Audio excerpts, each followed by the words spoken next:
Halo siswa kelas 3.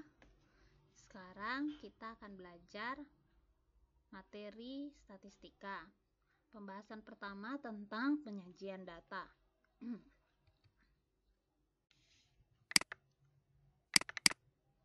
Nah, dalam penyajian data itu ada 3 hal yang kita bahas, yaitu pertama tabel distribusi frekuensi, yang kedua unsur-unsur tabel distribusi frekuensi, yang ketiga langkah-langkah membuat tabel distribusi frekuensi biasa. Tabel distribusi frekuensi adalah penyusunan data ke dalam kelas-kelas interval, di mana setiap nilai data hanya termasuk ke dalam salah satu kelas interval. Nah, unsur-unsur pada tabel distributif yang pertama adalah kelas interval, yaitu kelompok nilai data yang ditulis dalam bentuk interval. Yang kedua, batas bawah kelas, yaitu nilai data yang terletak di sebelah kiri untuk setiap kelas interval. Yang ketiga, batas atas kelas, yaitu nilai yang terletak di sebelah kanan untuk setiap kelas interval. Yang keempat, tepi bawah kelas, yaitu batas bawah dikurangi ketelitian data. Nah, untuk ketelitian data, ada 2 hal yang diperhatikan. Jika data berupa bilangan bulat, ketelitian datanya 0,5. Jika data berupa bilangan 1 desimal, ketelitian datanya 0,05 dan seterusnya. Nah, masih belum selesai. Unsur-unsur tabel distributif itu masih ada juga yang namanya tepi atas kelas, yaitu batas atas kelas ditambah ketelitian data. Lalu ada yang namanya titik tengah. Nah, titik tengah lambangnya XI. Titik tengah dapat diperoleh dari setengah kali batas bawah tambah batas atas, atau setengah kali tepi bawah tambah tepi atas. Berikut, jika kita menyusun data menjadi tabel distributif, pasti kita akan menentukan banyak kelas yang dilambangkan K. Rumusnya adalah 1 tambah 3,3 log N. N-nya adalah banyak data. Pembulatan hasil sesuai aturan pembulatan. Nanti kalau dia di atas 5, di atas koma 5 ke atas berarti dibulatkan ke atas, kalau 5 ke bawah. Kalau di bawah 5 berarti dibulatkan ke bawah. Masih ada yang terakhir, yaitu unsur-unsur pada tabel distributif. Kita biasanya ditanya panjang kelas. Rumusnya adalah batas atas kurang batas bawah tambah 1. Atau kalau tidak bisa juga dicari menggunakan selisih 2 titik tengah kelas interval saling berurutan. Rumusnya X ke I ditambah 1 kurangi X ke I. Nah, dalam jenis-jenis tabel distributif frekuensi ada 3. Yang pertama untuk biasa, yang kedua relatif, yang ketiga kumulatif. Ini adalah contoh tabel distribusi frekuensi biasa. Kalau dibaca artinya, yang mendapatkan nilai ulangan 31-40 ada 3 siswa. Kalau yang dapat nilai 41-50 ada 5 siswa. Yang mendapatkan nilai 51-60 ada 10 siswa, dan seterusnya. Nah, dari tabel ini, yang dinamakan kelas interval pertama adalah 31-40. Kelas interval kedua adalah 41-50. Kelas interval ketiga 51-60. Kelas interval keempat 61-70.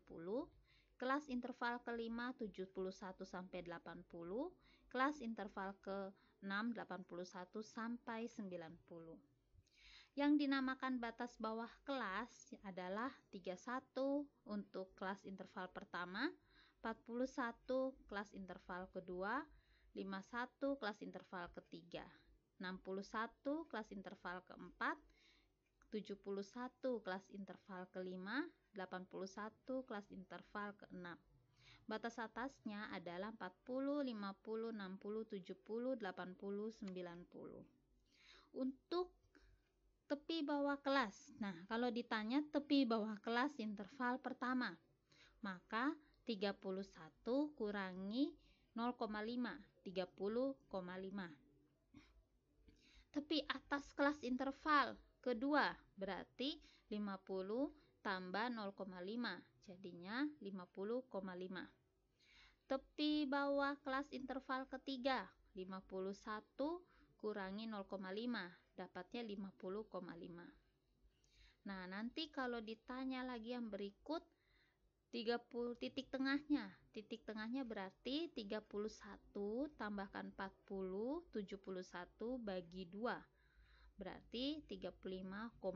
Titik tengah untuk kelas interval pertama. Titik tengah kedua 45,5. Titik tengah ketiga 55,5. Nah, selanjutnya untuk panjang kelas. Sekarang kalau kita lihat panjang kelasnya berarti diperoleh dari rumus mana, kita perhatikan kembali. Batas atas kurangi batas bawah tambah 1. Berarti di sini batas atas 40 kurangi 319 tambah 1 10. Jadi panjang kelasnya untuk tabel distribusi ini adalah 10. Oke. Nah, ada yang dinamakan frekuensi relatif. Frekuensi relatif merupakan hasil bagi antara frekuensi setiap kelas interval dan jumlah data. Frekuensi relatif dapat ditulis dalam bentuk desimal atau persen dengan rumus seperti berikut. Frekuensi relatif sama dengan F ke I sama dengan per sigma batas dari I ke K dari FI, di mana I-nya adalah 1 kalikan 100%. Keterangannya, K itu banyak kelas interval, F ke I frekuensi kelas interval kelas ke I. Lalu sigma I ke K FI dari FI adalah jumlah data. Nah, ini adalah contoh tabel distribusi frekuensi relatif. Ada dalam bentuk persenan. Nah, sekarang kita akan mengenal frekuensi kumulatif. Frekuensi kumulatif merupakan frekuensi yang menunjukkan jumlah frekuensi pada kelas interval tertentu, mulai dari kelas sebelumnya sampai kelas interval tersebut. Nah, ini contoh frekuensi kumulatif. Jadi untuk kelas interval pertama 3140 frekuensinya 3, frekuensi kumulatifnya 3. Untuk kelas interval kedua frekuensinya kan 5. Frekuensi kumulatifnya 3 yang di atas ini tambahkan 5 hasilnya 8. Nah, untuk frekuensi kumulatif kelas interval ketiga berarti 8 tambah 10 sama dengan 18. Hingga selanjutnya 18 tambah 11 29, 29 tambah 8 37, 37 tambah 3 40. Begitu cara mendapatkan frekuensi kumulatif. Saat kapan akan digunakan ini? Saat menentukan nilai median data kelompok, ragam, dan simpangan baku menggunakan frekuensi kumulatif. Nah, ini ada contoh. Kita ada tabel distributif frekuensinya di sebelah sini. Yang ditanya pertama panjang interval kelas pada tabel distribusi frekuensi tersebut. Berarti rumusnya batas atas kurangi batas bawah tambah 1, 47 kurangi 42, 5 tambah 1, 6. Nomor 1 jawabannya 6. Nah, banyak siswa yang nilai ulangannya di bawah 60. Nomor 2, di bawah 60. Berarti yang mendapatkan nilai dari 42 sampai 59. Ada berapa? 8 tambah 6, 14 tambah 3, 17. Nah, yang berikut nomor 3, selisih banyak siswa yang nilai ulangannya kurang dari 67 dan lebih dari 72. Berarti 67 sampai 72 itu terdapat pada kelas interval kelima. Maka yang dihitung adalah kita jumlahkan frekuensi kelas interval pertama sampai kelas interval keempat, lalu nanti kita kurangkan dengan frekuensi penjumlahan dari kelas interval kelima dan keenam. Jadi 8 tambah 6, 14 tambah 3, 17 tambah 7, 24, lalu 9 tambah 5, 14, 24 kurang 14 hasilnya 10. Ini dia pengerjaannya.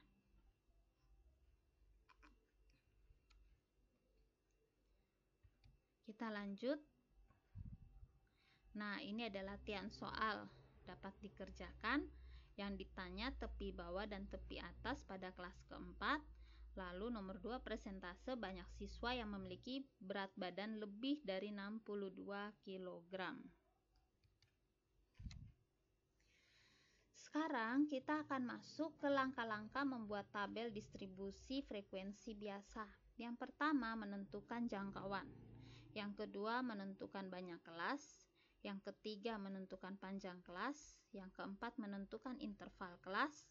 Yang kelima, membuat tabel distribusi dan memasukkan frekuensi tiap kelas interval dan jumlah data. Oke, kita bisa lihat contoh soal. Buatlah tabel distribusi frekuensi dari data berikut. Jadi ada data mentah seperti ini. Yang pertama dilakukan adalah menyusun dari yang terkecil. Kita susun angka-angka tadi. Kita susun dari yang terkecil hingga yang terbesar. Setelah itu kita menentukan jangkauan. Didapat dari data terbesar kurangi data terkecil. 76 kurangi 42 sama dengan 34.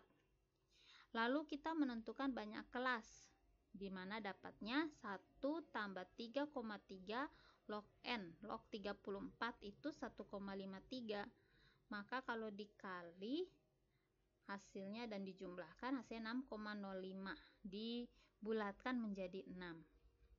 Panjang interval kelasnya jangkauan per banyak kelas. Itu rumusnya, jangkauan per banyak kelas. Jadi 34 bagi 6 hasilnya 5,67. Kita karena belakang koma hasil 67 kita bulatkan ke atas jadi 6. Panjang interval kelasnya 6. Nah, kalau 6 berarti dari 42 sampai 47.